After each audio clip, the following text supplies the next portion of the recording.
30 থেকে 35 degree Celsius তাপমাত্রায় সংরক্ষণ করা on call plus blood glucose test strip use না করলেই মারাত্মক ক্ষতি।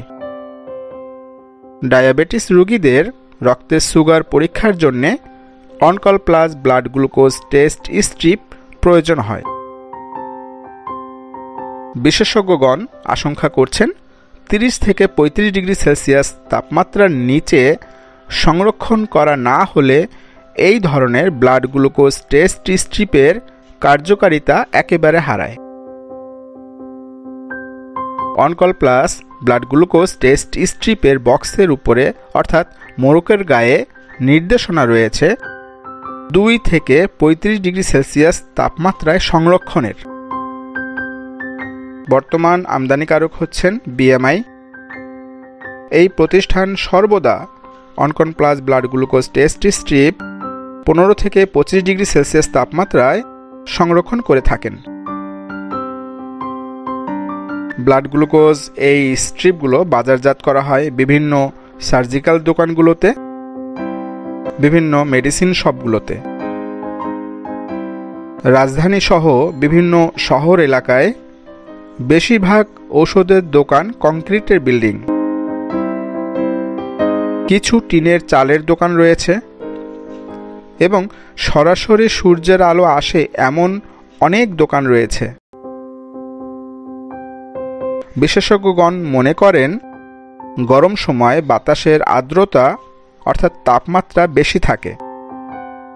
মূল তাপমাত্রা 30 ডিগ্রি সেলসিয়াস থাকলেও দোকানের ভেতরের তাপমাত্রা 36 থেকে 38 ডিগ্রি সেলসিয়াস হয়ে থাকে।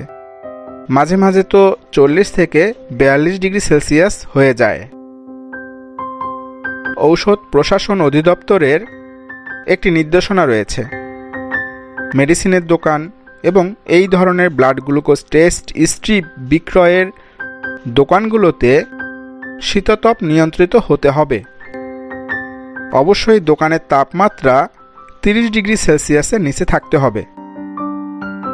সুতরাং যে সকল সার্জিক্যাল দোকান এবং মেডিসিনের শপ 30 ডিগ্রি সেলসিয়াসের নিচে ব্লাড গ্লুকোজ টেস্ট স্ট্রিপ সংরক্ষণ করে থাকেন, মূলত সেখান থেকেই এই স্ট্রিপগুলো ক্রয় করা ভালো।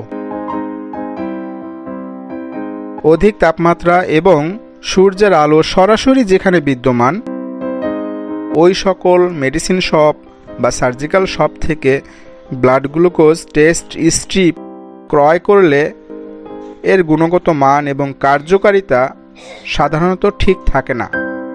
ওই টেস্ট স্ট্রিপ দিয়ে রক্ত সুগার পরীক্ষা করলে ভুল ফলাফল দেওয়ার সম্ভাবনা রয়েছে, অথবা ওই স্ট্রিপ আপনি কোনোভাবেই ব্যবহার করতে পারবেন না। আশা করি আপনাদের ভিডিওর মাধ্যমে বোঝাতে পেরেছি। 30 থেকে 35 ডিগ্রি সেলসিয়াস তাপমাত্রায় সংরক্ষণ করা এই ধরনের ব্লাড গ্লুকোজ টেস্ট স্ট্রিপ সংগ্রহ করব। মিটার সংক্রান্ত যে কোনো ধরনের সমস্যায় পড়েন আপনার মতামত আমাদের কাছে শেয়ার করতে পারেন।